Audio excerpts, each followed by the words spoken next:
hay que entender que hay que jugar en equipo. Si no se juntan todos, perdimos. O sea, mira Venezuela. Si ellos no han podido sacar a Maduro, ¿por qué lo vamos a sacar nosotros? Si no hay alianza clara hasta abril de todos para hacer un solo frente, métanle, yo levanto las manos, ahí yo no me meto, porque ellos van a ser responsables de la catástrofe de este país, con nombre y apellido, y van a tener que rendirle cuentas al país.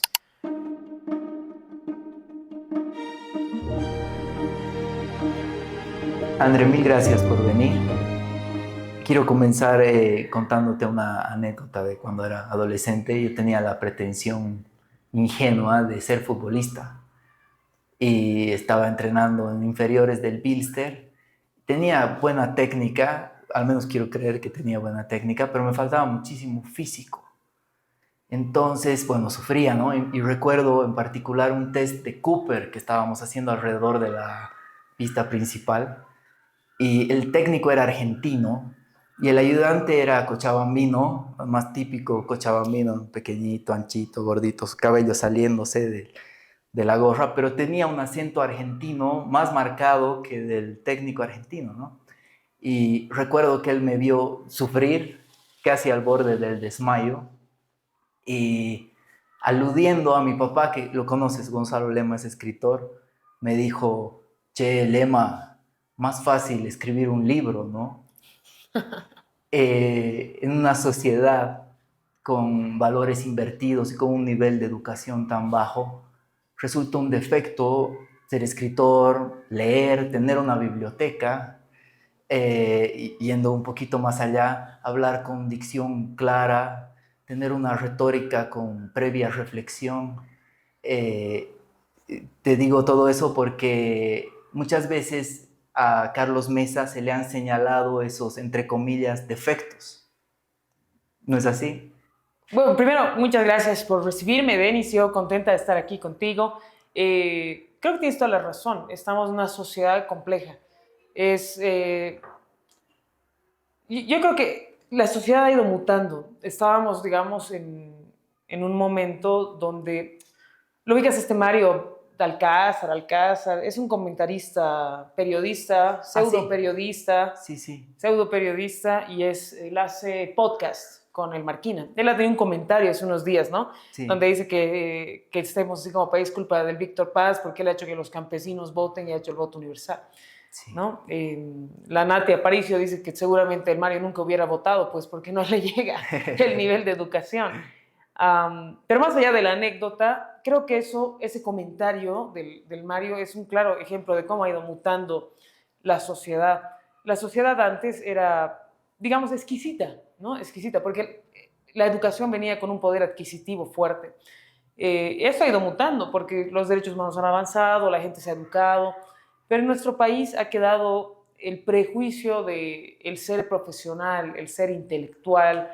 Eres muy snob si hablas con propiedad, o no puedes ser muy inteligente porque no eres muy cool, digamos, no penetras.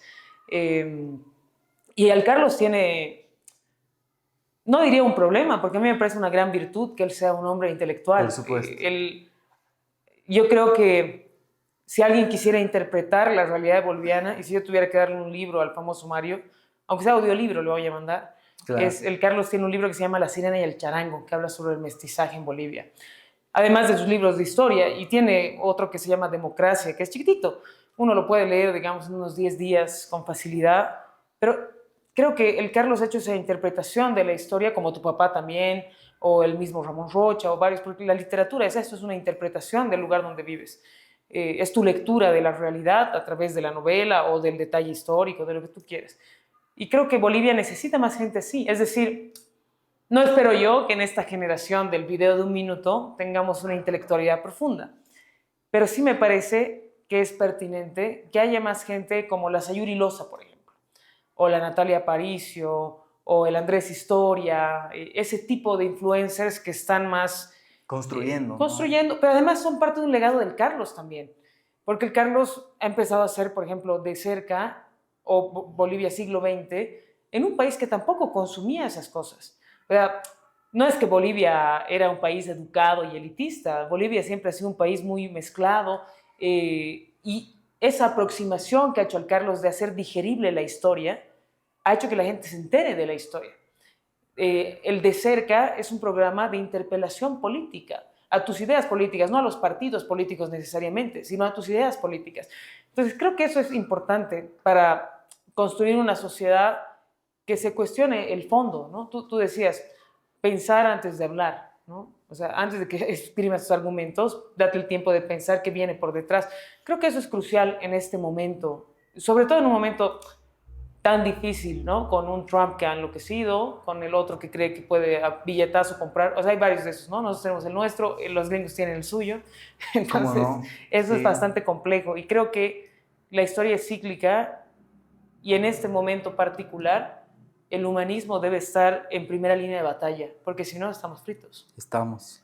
Me gustaría que hablemos sobre justamente ya el intelectual en la política, o sea, los inicios de Comunidad Ciudadana alrededor de la figura de Carlos Mesa, hijo además de arquitectos e historiadores muy destacados. Él bueno, ejercía el periodismo crítico, que es el que ahora estamos valorando.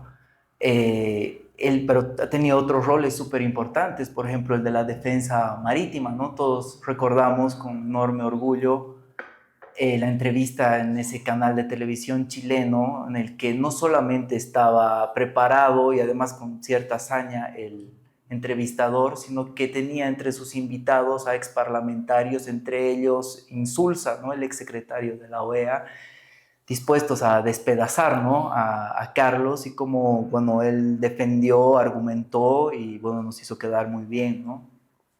Y lo mismo respecto al fútbol en la altura, ¿no? Hubo un momento en el que no querían que la selección boliviana jugara más allá de Santa Cruz, ahora jugamos en el Alto. Bueno, entonces la ciudadanía ha ido como empujándolo a él a ser candidato el año 2019, él forma Comunidad Ciudadana, me parece que forma un equipo muy, muy interesante, además intergeneracional, y bueno, llegan las elecciones del 2019 y él concentra el voto opositor y llega por primera vez a bajar a Evo del 50%. Conocemos el desenlace del 2019, pero para hablar de inicios de Comunidad Ciudadana, ¿tú estabas ahí desde el principio? Mira, el Carlos ha hecho una alianza con Comunidad Ciudadana, ¿no? La Comunidad Ciudadana es una alianza y en realidad lo que hemos construido con él es comunidad, que ha quedado ahora bastante flojo con la unidad y todo este fenómeno electoral con miras al 25. Pero cuando yo me he unido a Comunidad Ciudadana, ha sido justamente por eso. Yo he estado conversando conozco a los expresidentes que están vivos, he conversado con todos, menos con Evo. Creo que hay gente muy, muy proba ahí, que tiene valores democráticos, pero yo me siento muy cómoda con el Carlos. Me siento cómoda porque el proyecto de comunidad es un proyecto que quiere recuperar los valores éticos en la política. Eh, Obviamente, cuando tú armas listas y cosas, tienes gente de todo y la gente se va, te abandona rápido porque es maleable. Pero creo que el Carlos tiene una virtud muy particular. Conmigo particularmente ha sido él mentor y amigo. Mentor y amigo en todo este proceso que es tan tedioso que es la política. En Bolivia, en el mundo, pero aquí con otro tipo de saña, la gente apunta muy fácil, ¿sabes? La gente desprestigia muy fácil, no considera nada el valor intrínseco de una persona. Y al Carlos Mesa, di lo que quieras, pero no le puedes decir que es un corrupto, ¿no? Lo que quieras, dile, le puedes decir tibio, lo que sea. Pero esa tibieza, yo siempre digo, ¿por qué le dicen tibio? No se ha ido nunca del país. Aquí está, con 11 juicios, nunca se ha ido. Se podía ir, se ha quedado. Y no solo quedado, tú has dicho, fútbol en la altura, defensa por la causa marítima. Cuando al Carlos lo medían en el 2018 para que sea candidato, esos eran sus atributos más relevantes, porque la gente se acordaba. Claro, Además que los bolivianos aman pues ganarse a los chilenos, ¿no? A los argentinos en el fútbol y a claro. los chilenos en la vida. Entonces, Sí, sí. que el Carlos le dé palo a un periodista chileno era pues orgullo nacional, digamos, casi como cuando la selección clasifica al mundial. Más con Estaba. expolíticos de alto rango, ¿no? Es que es un hombre muy preparado, Sí, ¿no? claro. Muy preparado. Y eso hace falta, porque el Carlos no es un sofista, ¿no? No es alguien que apela a la retórica para convencer a las masas, sino es un hombre que conoce todo lo que viene por detrás. Y con ese conocimiento Te decía yo el humanismo en primera línea. Creo que él ha hecho eso, el humanismo en primera línea. Mujeres y jóvenes en primera línea. Tenemos el parlamento más joven en la historia de todo el país. Además de eso, tenemos el Senado con 56% mujeres por la decisión del Carlos de poner a las primeras mujeres, las primeras senadoras, todas mujeres. Hemos hecho historia. Una historia que se dispersa, ¿no? Con tanto problema que hay en el país. Pero al final, si tú miras el Senado, por ejemplo, esto que ha logrado el Carlos es importante, porque el Senado se ha convertido en un espacio, el mínimo, el único, creo, de mucho diálogo, forzado porque se ha partido el más, digamos, no es que nosotros hemos impuesto un diálogo, no les queda otra. Pero eso ha hecho el Carlos, y no es posible si tú no entiendes que el país no se construye desde la polarización. El Carlos cree en un país de unidad, y eso nos ha transmitido, creo yo, también en un país de unidad. Es muy difícil que el centro sea eso marquetero, porque el centro es más bien diálogo, convivencia pacífica, encuentro, entender que tenemos disensos, pero al final podemos llegar a caminos comunes para el bien común. Pero a la gente no, a la gente le gusta que tú amenaces con comprar Bolivia, digamos, ¿no? O sea, tengas esa actitud. Más que tengas una retórica así llena de, no sé, pues de palabrotas, sí, de insultos. La violencia está ahí. Claro, esa vende, ¿no? Vende mucho, sí. En mi experiencia, yo creo que tengo buena retórica, tengo buen discurso, digamos, pero las veces, mis mejores intervenciones nunca se han viralizado como mis momentos de más enojo. Entonces, claro. es una cosa extraña. Además que hay figuras, ¿no? En el mundo, o sea, actual, mira acá Milei en la Argentina, Trump, que más bien han vuelto muy popular eso, ¿no? Para nuestra desgracia. Claro, patear el tablero, dinamitar el establishment, pero además pues con un discurso violento, con rasgos fuertes de racismo, con cosas así, además descaradas, ¿no? Abiertas. En contraposición, creo que vale la pena mirar a Boric, por ejemplo. Sí. Boric es un hombre de izquierda, pero ser radicalidad ha gobernado para todos, con mucha tranquilidad, sin conflicto casi.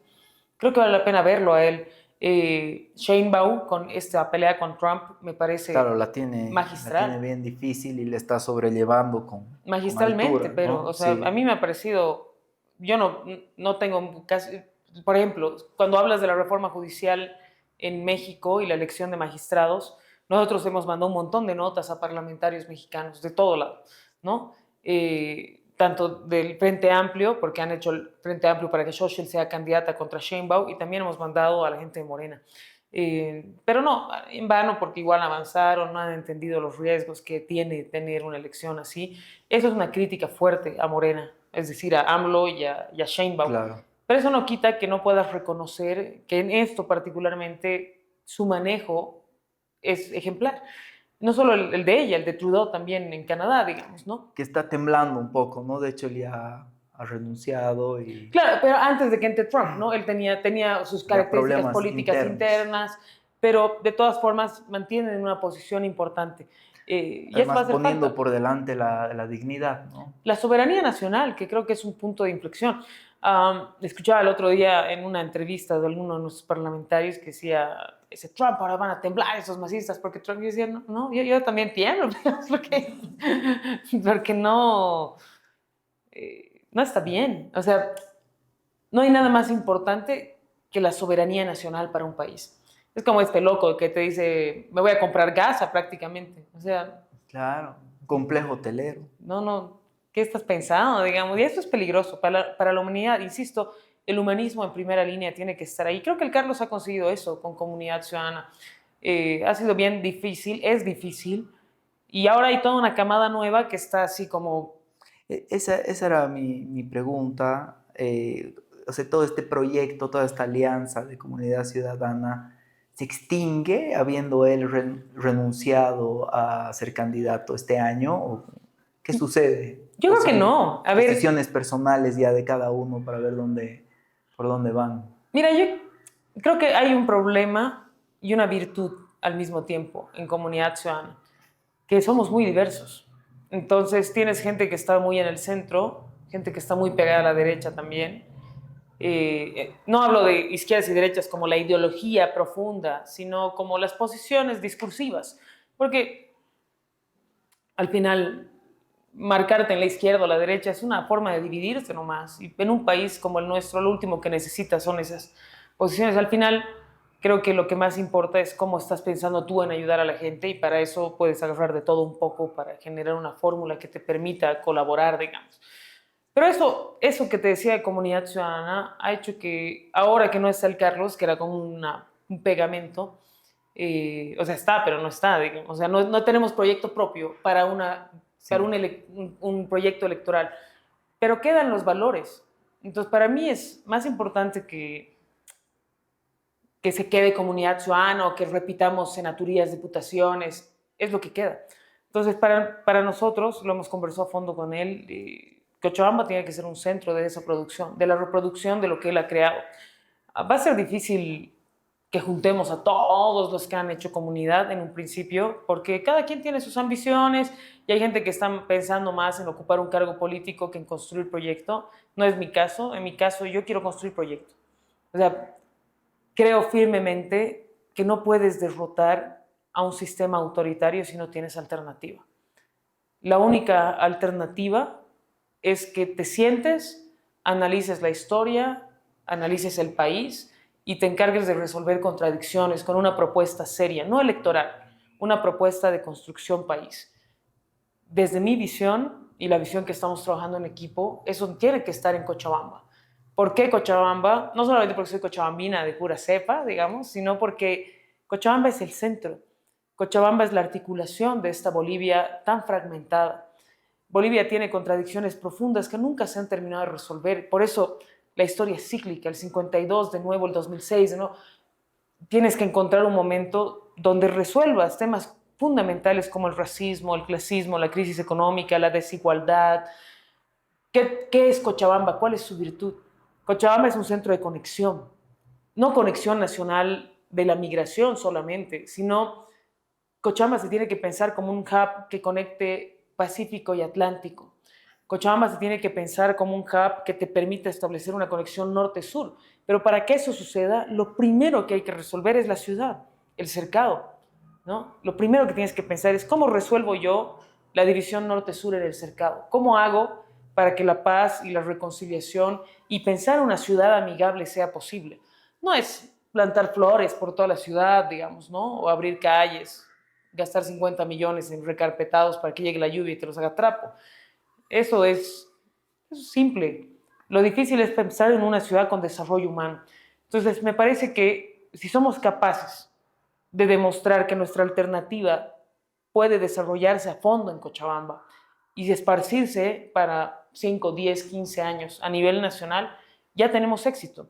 No en el caudillismo tradicional de esa cosa de, si no es este, no voy, sino más bien en lo contrario al caudillismo. Equipo. Equipo, alternativa, juventud, renovación. La juventud no es solo la edad, la juventud es la cabeza. Pensar en procesos de innovación, pensar en ciudades más amigables, pensar en cómo nos conectamos. Y creo que estamos en un momento importante como para plantear ese tipo de alternativas. En un momento crítico para el mundo, porque si esto sigue así, la guerra está a la vuelta de la esquina.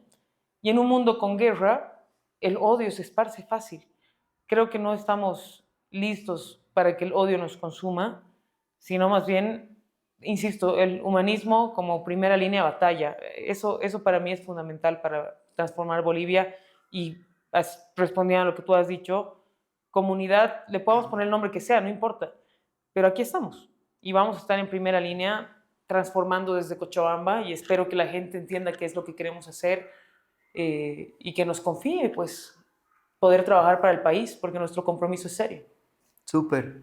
Siguiendo un poquito la cronología del recorrido de Comunidad Ciudadana, me gustaría que repasemos un poco el conflicto, ¿no? De la caída de Evo y cómo, porque Mesa tenía la elección prácticamente ganada, ¿no? El 2019, cómo surgen dos figuras producto de la coyuntura que son Áñez y Camacho y los relevantes que llegan a ser ellos en las elecciones del 2020.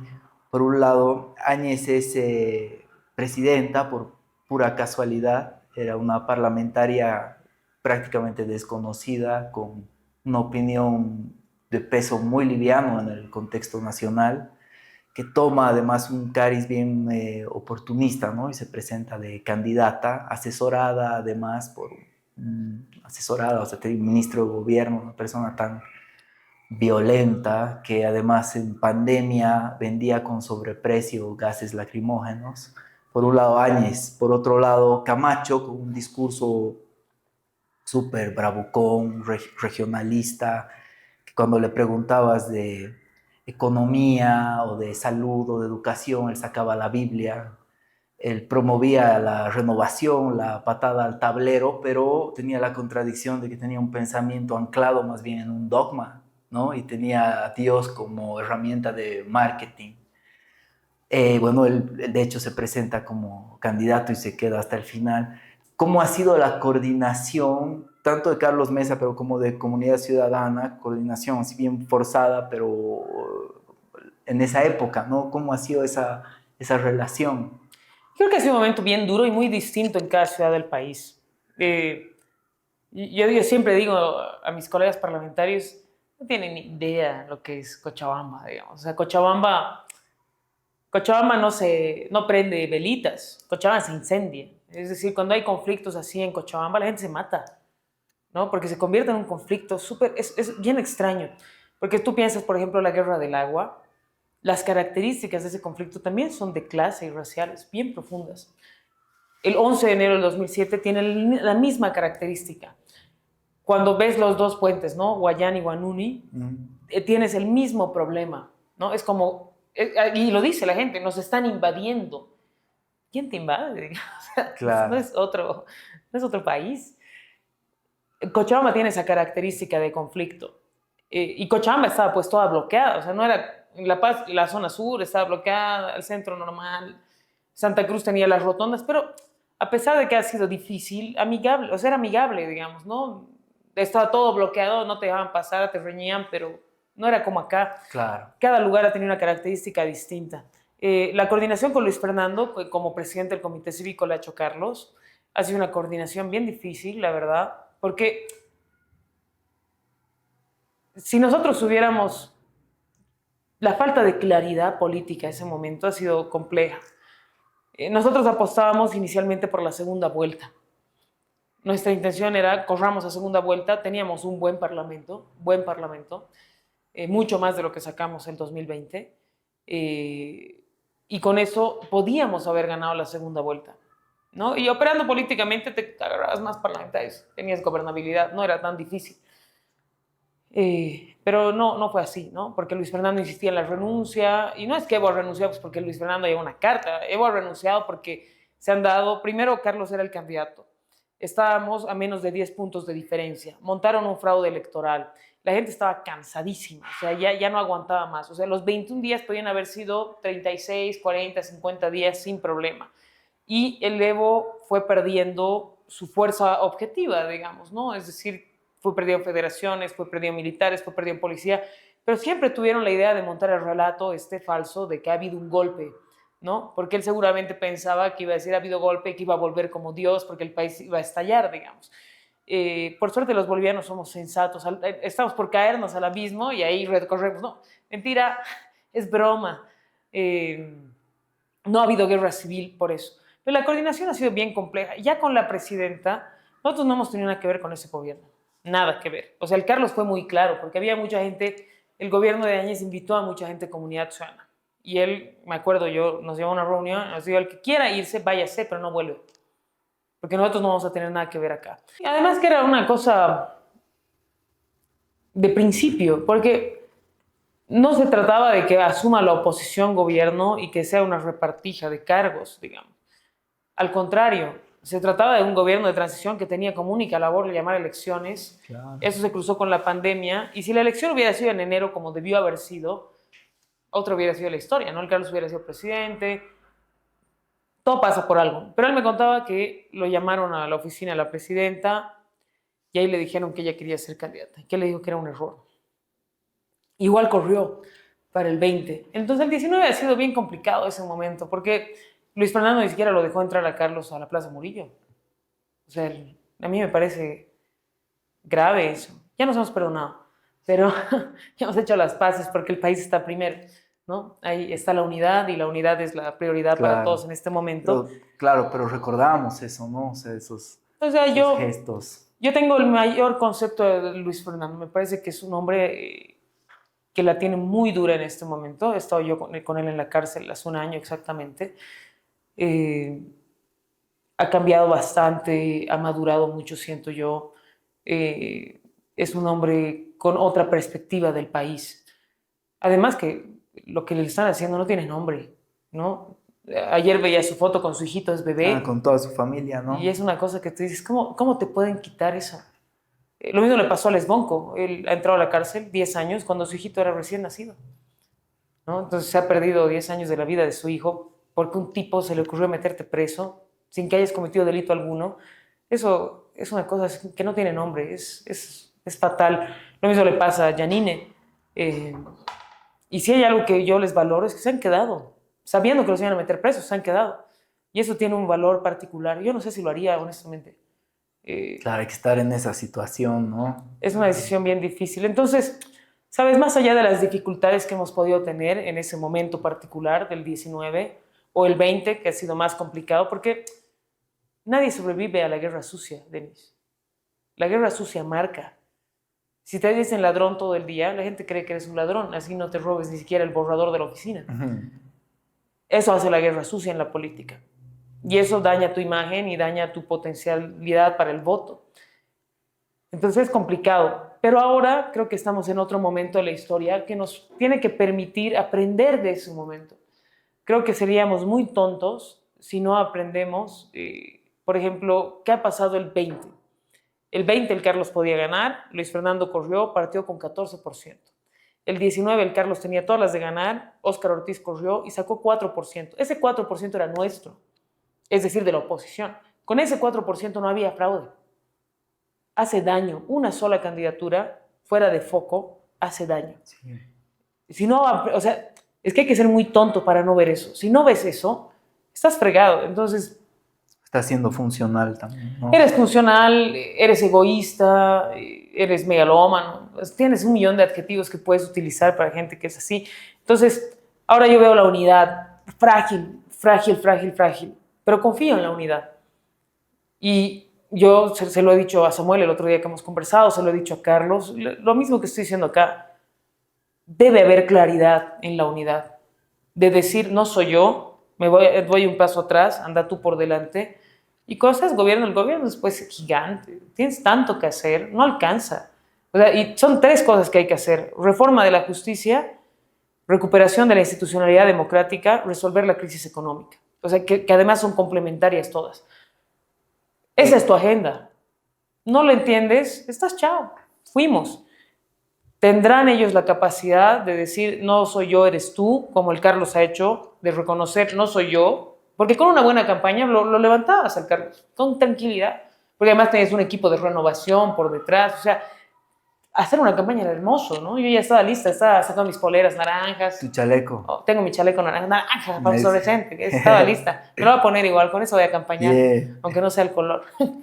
¿Sabes qué? Quería ver, ya que estamos avanzando así con cierta cronología, antes de hablar de la importancia del bloque de unidad, analizar un poco el gobierno actual, en el que el 2020, justamente como decías, el MAS ha sacado el 55%, ustedes 28% y creemos el 14%, ¿verdad?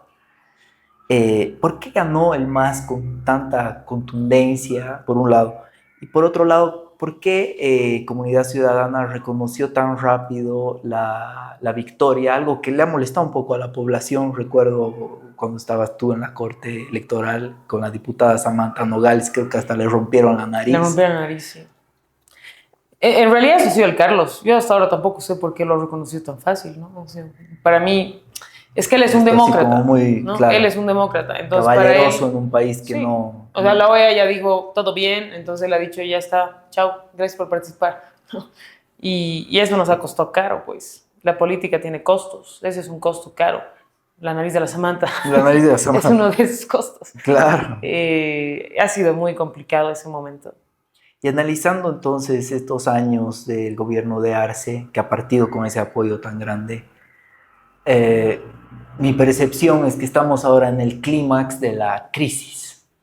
Tenemos una crisis institucional, o sea, el ciudadano no confía en nadie, no confía en el gobierno nacional, en los gobiernos departamentales, no confía en el órgano judicial, no confía en el tribunal electoral, no confiamos ni en el CEGIP y mucho menos, y con justa razón, en la policía. O sea, no, es una crisis fuerte esa institucional, por un lado. Por otro lado, la crisis económica, ¿no? No hay mucho que desarrollar al respecto, pero sí hacer énfasis en que en realidad el gobierno no solo subvenciona hidrocarburos, sino a 14 empresas deficitarias a las que el TGN les inyecta plata cada fin de año. Y este acontecimiento, el de los incendios, ya lo tenemos asumido casi como un feriado nacional, ¿no? Como el Año Nuevo Aymara, como Carnaval. Ya sabemos que se va a dar, o sea, en septiembre, octubre, no se ha hecho nada al respecto. ¿Estoy exagerando o cuál es tu evaluación de la gestión 2020-2025? Mira, yo creo que lo primero que hay que ver electoralmente es que el país tiene un 30% que va a apoyar, digamos, al MAS o al bloque popular, entre comillas, si así se le puede llamar, un 30% que va a apoyar a la oposición, quien sea que está allí lo va a apoyar, y un 40% que te disputas para el voto. El 20%, después del fracaso del gobierno de Áñez, la corrupción generalizada, los sobreprecios que tú decías en tantas cosas, la división de la oposición, ¿qué quería? Es estabilidad. La gente quería estabilidad. Entonces, para tener estabilidad, ¿quién me ha dado estabilidad? El MAS. Entonces, yo voy a votar por este tipo que además ha sido buen ministro de Economía, decían. Entonces han tomado el pelo, pues, ¿no? Todo el escenario que tú has descrito es un escenario, no solamente es una circunstancia, digamos, o una consecuencia, es grosero porque hay una corrupción profunda. En cada una de esas empresas deficitarias, son más de 60 empresas que tiene el gobierno, más del 80% de ellas son deficitarias. Ende no es deficitaria, la única creo. Todas las demás, BOA tiene una deuda de 778 millones. Es bien complicado. Además han creado ese coro para blanquear el oro de la minería ilegal. Es una mala gestión de gobierno. Es una mala gestión de gobierno porque el tipo no tiene idea. Pues el tipo es un burócrata. El tipo no es un líder. Es un tipo que ha llegado al Banco Central a trabajar con Banzer, con Goni, con todos, y que no tiene idea de cómo se gobierna, no tiene idea de cómo conectar con la gente. Eso en el lado sensible de la gobernanza. En el lado autoritario ha hecho lo que el Evo nunca pudo hacer, con menos apoyo. Y eso no es un hecho menor. O sea, cuando tú agarras al gobernador de Santa Cruz y lo sacas de Santa Cruz con los policías y te lo llevas, no es un hecho menor. Es una cosa seria para la democracia. Cuando metes presa a una expresidenta porque sí, o a Pumari porque sí, y a toda la gente que ha estado protestando, no es un hecho menor. Eso es un mal síntoma para la democracia. Es un gobierno autoritario, sin duda. Es un gobierno autoritario que además está entrando en una crisis mucho más grave de lo que ellos se imaginaban y que no tiene cómo sostener el proceso de la crisis. Si él tuviera más apoyo popular, olvídate, estaríamos venezuelizados. O sea, la gente dice, no somos pues Venezuela. Yo creo que vale la pena mirarlos. Yo estaba con Leopoldo hace año y medio, 2, estábamos en Costa Rica y Leopoldo me decía, dejen de pensar como bolivianos que no son lo mismo. Nosotros siempre decíamos, no somos Cuba ni Nicaragua. Miren dónde estamos. Cada país tiene características, pero el gobierno autoritario llega ahí. No importa cómo, pero llega ahí. Entonces a mí me dejó pensando mucho. Desde ese momento he empezado a seguir mucho más de cerca el proceso venezolano. Y lo que les ha pasado ahora, tenían todo el control electoral, más de 80% de las actas, una heroína como la María Corina, sí, un candidato ganador como Edmundo, toda la unidad, o sea, tenían todas las condiciones objetivas. Maduro sigue ahí. Arce es eso. Entonces, siguiendo esa línea cronológica que tú planteas, el gobierno de Arce está ahí. ¿Qué nos garantiza? Por eso yo te decía, ¿qué es importante de ver ahora? Si no soy yo, eres tú. Hay que entender que hay que jugar en equipo. Si no se juntan todos, perdimos. Y ahí que rindan cuentas. Que rindan cuentas. Porque yo no me sumo. Si no hay alianza clara hasta abril de todos para hacer un solo frente, métanle, yo levanto las manos, ahí yo no me meto, porque ellos van a ser responsables de la catástrofe de este país, con nombre y apellido, y van a tener que rendirle cuentas al país. ¿Por qué? Porque tienes todo para ganarle al MAS, pero no tienes nada que te asegure ganarle al MAS. Tenemos un padrón que no es confiable, tenemos equipos obsoletos, tenemos un gobierno altamente autoritario. O sea, mira Venezuela, si ellos no han podido sacar a Maduro, ¿por qué lo vamos a sacar nosotros? ¿Vamos a confiar con que la gente se va a levantar y va a salir? Necesitas 10 locos con 10 tanquetas. A ver, ahora que maten 10 personas a balazos, ahí fuiste. La gente va a dejar de moverse. ¿Tú crees que la gente va a salir? ¿Crees que la gente va a salir a la calle si salen militares baleando a estas personas? No, yo no salgo ni a bala. Imposible, imposible. Por más valores democráticos que yo tenga, no lo hago. Entonces no estamos midiendo la magnitud. Arce es eso. Él es capaz de eso. Hoy día está jugando con el Tribunal Constitucional como su arma. Pero mañana no le va a temblar la mano en tener a 10 locos baleando a la gente. Entonces creo que no estamos pensando en la real dimensión de lo que estamos viviendo en este momento. Puede sonar fatalista mi postura, pero es que estamos ahí y no nos damos cuenta. Entonces, creo que tenemos tareas. Hay que asegurar lo institucional, es decir, hay que trabajar mucho en el control electoral. Mi tarea particular me la trazó yo, vamos a trabajar control electoral, lo estamos haciendo desde ya, estamos armando videos, capacitaciones. Voy a caminar cada barrio de este departamento porque me voy a asegurar que la gente esté capacitada para el control electoral. Es mi tarea particular. En Cochabamba le voy a meter a full. No importa quién sea el candidato. Si tengo que hacer campaña, voy a hacer, no me molesta, voy a estar con mi chaleco naranja igual, pero voy a hacer campaña, pero mi interés central es el control electoral. Si eso fracasa, y si no hay unidad, nos tenemos que despedir, porque además me da la impresión de que están subestimando mucho a Andrónico Rodríguez y la capacidad que él tiene de hacer eso que te he dicho. Están 30-30. ¿Y quién capta este 40%? ¿Cómo se casa? El voto que tiene Chía ahorita no es su voto, es un voto del MAS. No es el voto radical del MAS. Ese voto angélico le responde al MAS. ¿Cómo van a conquistar este porcentaje del 40%? Pero además puedes tener un parlamento partido en 4, ¿no? Puedes tener Chi, puedes tener, digamos, Andrónico, puedes tener Tuto o Samuel o Manfred o 5 bancadas. Y con 5 bancadas, ¿cómo gobiernas? Es una cosa, es una fórmula de la catástrofe. ¿Eso nos va a permitir salir de la crisis? No sé, creo que no. Creo que no es viable. Pero si tienes unidad, puedes, porque vas a concentrar. Entonces, creo que la receta está dada. Ahora, si tú le quieres meter 10 kilos más de sal, es tu problema, digamos. Y de cara a las elecciones justamente 2025 y reforzando el valor de la unidad, ¿será posible descargar todo el peso de un país en las espaldas de una sola persona? Un superhombre que aterrice en el helipuerto de la Casa del Pueblo con la consigna de dinamitar el establishment y establecer un nuevo orden. En contraposición, ¿no será mejor armar un equipo, ¿no?, multidisciplinario, intergeneracional, que afronte el gobierno 2025-2030, que va a ser súper difícil por los escasos recursos? ¿Cuál es la importancia, o sea, para hacer énfasis ahí en el bloque de unidad? Yo creo que no se han terminado de dar cuenta que la receta es la segunda, el equipo. El equipo. Me da la impresión de que no se han terminado de dar cuenta porque yo los veo como que muy... Está bien la competencia interna, es decir, podamos jugar un amistoso y cada quien tendrá sus cualidades. Estamos bien, pero que sea amistoso, pues no sacaremos la mugre. Vamos con calma.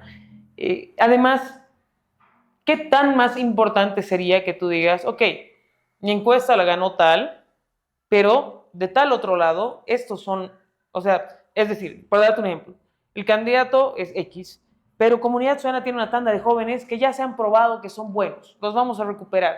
Y además vamos a incorporar a estos otros jóvenes y a estas otras mujeres. Pero también vamos a respetar a los pueblos indígenas que merecen una representatividad. Entonces la Toribia Lero, por ejemplo, que ha sido proclamada candidata a presidenta por el bloque indígena. Entonces los vamos a incorporar como parte de esa Bolivia que necesitamos construir.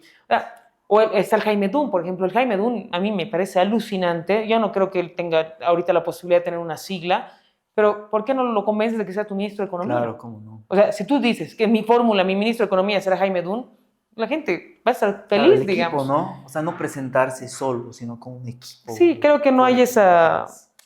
Creo que la gente creo que no lo están viendo. Confío con que lo van a hacer. Mi esperanza es que estamos en primeros días de febrero, digamos, ¿no? Y que el carnaval los va a hacer recapacitar, digamos, ¿no?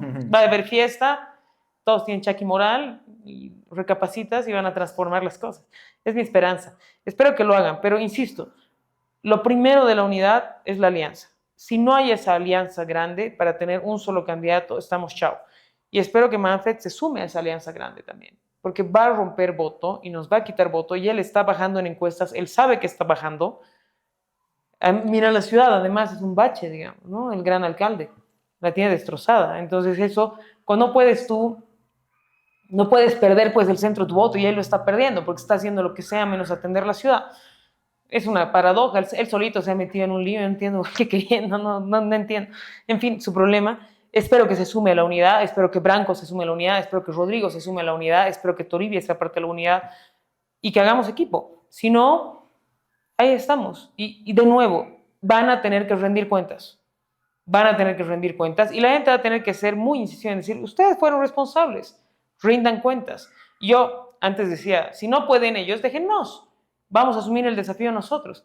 A estas alturas creo que ya es tarde como para pensar en que podemos catapultar una candidatura de renovación con jóvenes en primera línea en este momento, ¿no? Ahorita. Claro, el contexto sí, es favorable ahora. Además, le harías otro favor al MAS, ¿no? Rompes el bloque de unidad porque planteas otras cosas. Pero sí creo que hay que construir esa alternativa que te decía hace un momento. Está bien, 25-30 será transición. Mientras tanto, vamos plantando nuestras semillitas para que crezca una alternativa real que resuelva las contradicciones del país y apoyar ese gobierno de transición porque no la van a tener nada fácil. Claro, vienen inmediatamente las elecciones municipales, ¿no? Inmediatamente vienen las elecciones municipales, que en mayo se hace el cambio de alcaldes y de gobernadores. Creo que ahí hay una buena posibilidad también. Es decir, no puedes pensar la elección nacional sin la elección subnacional. Van de la mano. Claro. Van muy de la mano. Entonces, el país siempre tiende a generar equilibrios ahí. Insisto yo con que es una gran oportunidad. Estamos trabajando. Estamos trabajando Tarija, estamos trabajando Chuquisaca, estamos trabajando Cochabamba, Pando. Entonces ahí hay que encontrar la manera de articular. Sé que Mamén está muy fuerte en Santa Cruz. Yo creo que él va a ser alcalde de Santa Cruz, aunque él está siendo muy cauto. Creo que él tiene una buena vía por ese lado. Es valorado, ¿no? Por esos videos, denuncia, que son indignantes realmente, ¿no? No, ya lo ves trabajar. Sí, lo ves trabajar. Y a la gente le gusta ¿no? eso. Ejercer su rol de concejal, ¿no? Sí, sí, él está haciendo su trabajo. Creo que él va a ganar ahí. En La Paz no sé cómo será, lo veo difícil, pero nosotros estamos haciendo lo nuestro en estos 4 departamentos, capitales de departamento, y vamos a ampliar, ¿no? Tenemos armado ya más o menos lo del cercado y vamos a plantear también Tiquipaya, Sacaba, el eje metropolitano al menos, ¿no? Y si se puede el Valle Alto, pues, bienvenido, ¿no? Así Bienvenido. vamos a comer ahí choricitos a Tarata. Como cierre tengo otra anécdota. Una amiga ex azafata del Lloyd me cuenta que estaba en el estrecho pasillo del avión, estaba llevando el carrito, ¿no? Que reparte refrescos y sándwiches a los pasajeros. Y justo Evo se levanta, quería ir al baño, ¿no? Pero por el pasillo estrecho está justo frente a ella, ¿no? No podía pasar y le dice, compañera, no bloquee.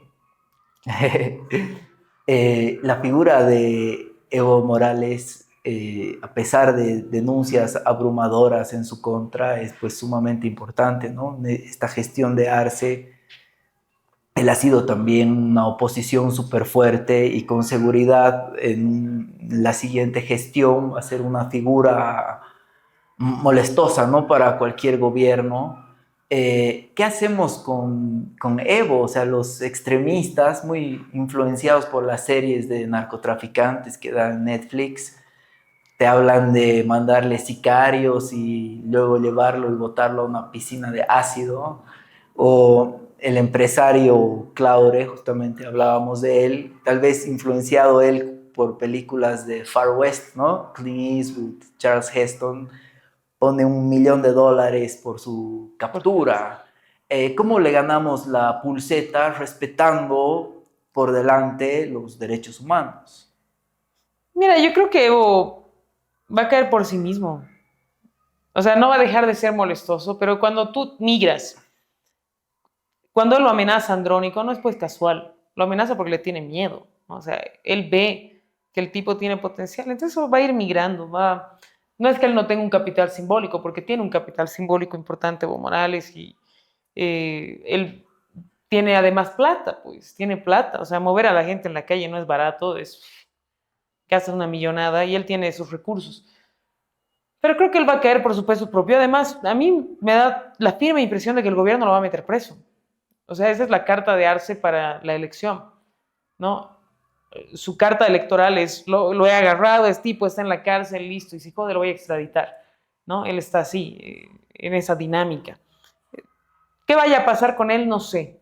Pero sí creo que más allá de Evo va a ser una gestión bien difícil para quien sea que gane la elección, porque vas a tener gente muy disconforme, vas a tener que concertar mucho, el país no es necesariamente un país de consensos. Evo no es el único loco, ¿no? Hay muchos dirigentes que son sumamente irresponsables con sus declaraciones, con las cosas que hacen. No hay una política de sensatez, digamos. Y va a ser difícil. Ahora, Evo tiene que estar preso, pues. O sea, Evo tiene que estar preso porque es un pedófilo, porque ha vulnerado la Constitución. O sea, 1 millón de delitos ha cometido Morales. Está ahí paseando por el Chapare como si nada. Eh, Tendrá que someterse al debido proceso en un sistema judicial que debe ser reformado, sí, pero a mí ya no me preocupa tanto. Creo que estos 5 años van a ser la jubilación de muchos, ¿no? Muchos se van a jubilar estos 5 años que vienen. Él sabe eso. Él sabe que está chao. O sea, por eso insiste tanto, porque si no Hay un entra, cambio pues. natural, ¿no? De generación. Nos toca, nos toca. Ha habido una generación medio sándwich ahí que no ha podido, digamos, la de nuestros papás, ¿no? No ha tenido chance de, digamos, la gente que tiene ahora entre 48 y 60 años no ha tenido la posibilidad de tener liderazgo político porque está esta previa generación que ha estado ahí. Pero ahora es nuestro tiempo. Y tampoco es que somos unos jovencitos, pues no tenemos 20. Claro, Hemos claro. crecido. Somos jóvenes, claro, 35, 40, la gente está en ese rango, pero hay más jóvenes y a ellos hay que abrirles espacio y hay que permitir que sean parte de la política. Por eso te decía, es tan importante el no caudillismo, porque cuando tienes proyecto, prevalece el proyecto. Tú te vas, puedes El jubilarte proyecto en paz sigue. y el proyecto sigue y se mantienen tus valores. Creo que eso ha hecho el Carlos. Ojalá podamos hacer ese reflejo. Y como se van a jubilar tantos, creo que el 30-35 es una gran oportunidad para darle una nueva cara a este país. Parecen tiempos muy largos, pero son cortos en realidad. No son cortos cuando piensas que es toda una estructura país. Ojalá ese sea el camino. Evo va a hacer daño, siempre hace daño. Él es así, es nocivo, es un cáncer. No es el único cáncer. Hay otros, ¿no? Hay otros con maneras más sutiles de hacer daño. Eh, Sí, hay gente que a mí me preocupa mucho, ¿no? Yo veo, por ejemplo, aquí la alcaldía y tienen un club de terror ahí, ¿no? De acoso político, de secuestro, de golpes con las comerciantes. O sea, ¿qué es eso, digamos? ¿Eso quieren para el país? No, no sé cuál me da más, por supuesto me da más miedo Evo, pero lo que puede venir también me asusta. También me asusta. Creo que ahí hay que tener cautela. Por eso, insisto, si no es la unidad, ¿qué es? ¿Y a quién le rifas el país? Hay mucha responsabilidad y espero que ahí Samuel, Tuto, Vicente, Amparo, Carlos, todos estén a la altura de Luis Fernando, de entender que el desafío está ahí y que hay que avanzar. Bueno, el próximo año, como hablábamos, son las nacionales. Van a haber muchos temas para hablar ahí. Espero tenerte de vuelta. Ha sido un gusto. No, gracias a ti, André, muchas Denis. gracias. Muchas gracias a ti por el espacio.